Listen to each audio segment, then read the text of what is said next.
Hello and welcome to the video lecture on tokens in C. So let us first understand what is the meaning of a token in C. So in C, the token is nothing but it is a basic building block, and you can say that it is a smallest individual unit in C programming, and the entire C program is constructed using the combination of all these tokens. Now let us understand what are the different types of tokens. So there are basically 6 main types of tokens. The first is a keyword, variable, constants, strings, special characters and operator. Now let us understand these tokens one by one. The first token is a keywords. So keywords are nothing but it is a set of reserved words which we cannot use as an identifier. Then you can say that the keyword is nothing but it is a sequence of character which have some fixed meaning. And normally if you see, the keywords must be written in the lowercase letter. So here I have listed all the keywords in C. So for example, auto, break, case, if, else, care, const, continue. So these are the different keywords, and we are going to use these keywords in our program to make our C program complete. So this is about the first type of a token. The second type of token is nothing but it is a variable. The variables are nothing but you can say that it is a name or a meaningful name which is given to the data storage location in the computer memory. Now about these variables I have made a separate video, so you can refer that video. I will provide the link in the description box. The next token is a constant. So constants are again identifier whose value do not change.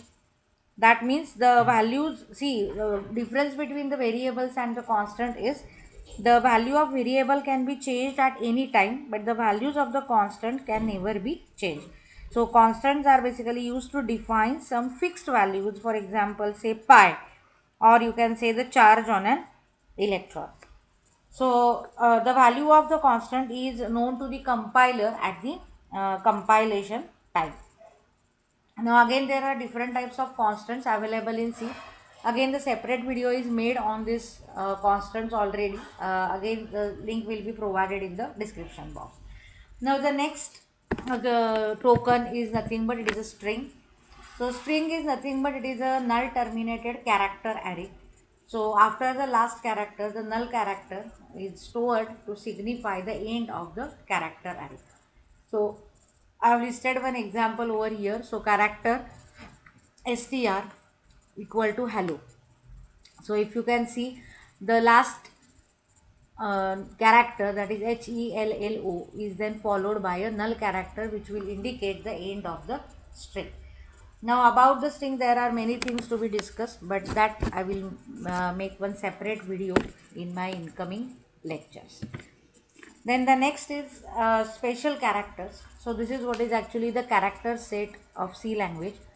So if you consider the alphabets, then capital A to Z and small a to Z are considered.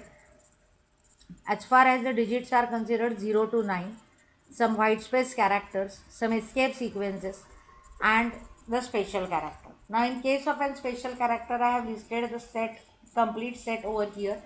So tilde operator, at the rate, hash, dollar, percentage, caret, ampersand, star, all these are special characters. So these special characters, they are the part of tokens. And the last is nothing but the operator. So operators are nothing but these are the symbols that specifies the mathematical, logical or the relational operation which is to be performed. So there are different types of operators supported by C. So arithmetic, relational, equality, logical, unary operator, conditional operators, bitwise operator, assignment operator, comma operators, size of operator. So there are variety of operators available. So again in detail about this operator we will see afterwards. So this is what all about the tokens, and by combining all these 6 types of tokens we will be able to write the complete C program. So if you like my video, then don't forget to subscribe to my channel and please share the video with your friends. Thank you guys. Thank you so much.